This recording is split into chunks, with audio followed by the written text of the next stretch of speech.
हम मेरा फोटो करें। हाँ अपन फोटो पाए वो बनाई के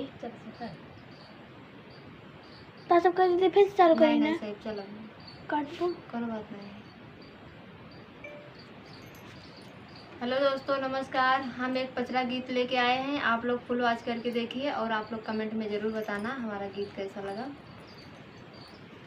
लाले लाले डोलिया के लालैबा ओ हरवा हो ठुमुकी चालैना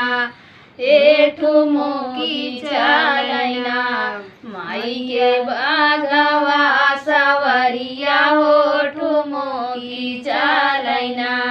माई के बागवा सवरिया हो ठुमुकी चालैना चालतई चलात होइया भोर भीनु सरवा हो गिडाई दे तुना मैया बकाहू डेरवा हो गिडाई दे तुना मैया बकाहू डेरवा हो गिडाई दे तुना लाले डेरवा तडल बैसे बकवाही दुअरिया हो कीजे करे घरवाना शीतल मिया के छैया हो कीजे करे घरवाना शीतल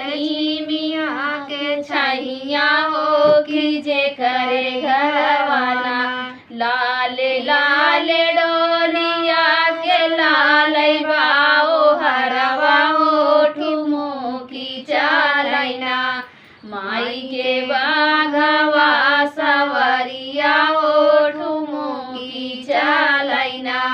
माई के बागवा सवरिया हो ठुमुकी चालैना चालतई चलात होइया भोर भीनु सरवा हो गिडाई दे दुना मैया बकाहू डेरवा हो गिडाई दे तुना मैया बकाहू डेरवा हो गिडाई दे तुना डेरवा तडल बैसे बकवाही अंगनवा हो कीजे करे अंगनना तुलसी माता कई पेड़वा हो कीजे करे अंगनना तुलसी माता कई पेड़वा हो कीजे करे अंगनना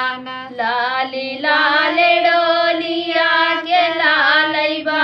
ओ हरवा हो ठुमुकी चालैना माई के बागवा सवरिया हो ठुमुकी चालैना माई के बागवा सवरिया हो ठुमुकी चालैना चालतई चलात होइया भोर भीनु सरवा हो गिडाई दे तुना मैया बकाहू डेरवा हो गिडाई दे तुना